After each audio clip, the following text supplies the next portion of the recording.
Government of Punjab ने दवाइयों पर बोर्ड होल्डिंग टैक्स लगाकर आवाम पर महंगाई का एक और बम गिरा दिया।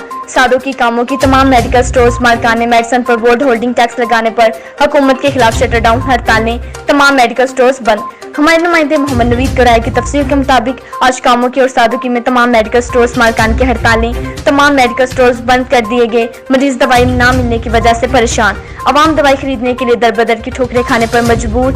मेडिकल स्टोर्स मालिकान का हुकूमत के खिलाफ मेडिसिन में नया इजाफी बोर्ड होल्डिंग टैक्स लगाने की वजह से स्टोर मालिकान की हड़तालें। मीडिया से गुफ्तगू करते हुए स्टोर मालिकान का क्या कहना था, आइए आपको सुनाते हैं। अस्सलाम वालेकुम जी जनाब, विद होल्डिंग टैक्स लगाया जा रहा है मेडिकल स्टोर से, ठीक है जी। जबकि आवाम ऑलरेडी महंगाई के अंदर पीस रही है। गवर्नमेंट ने अजाफी टैक्स लगा के आवाम एक होर बोझ साढ़े तो मुसलत किया जा रहा है। हुकूमत के अगे अपील की जा रही है, अगर आवाम को रिलीफ नहीं दे सकते मेहरबानी करके टैक्स की छूट दो ताकि गरीब आवाम को थोड़ा जहा रिलीफ मिल सके। मेहरबानी। अस्सलाम वालेकुम जी सर, असी विद होल्डिंग टैक्स के खिलाफ एहतजाज कर लिया है। गवर्नमेंट अगे साडी अपील है कि जोड़े साडे बिल बने होंगे ने उहदे थल्ले सानू विद होल्डिंग टैक्स पैंदा पिया। लिहाजा गवर्नमेंट अगे अपील है कि साडा विद होल्डिंग टैक्स खत्म किया जाए।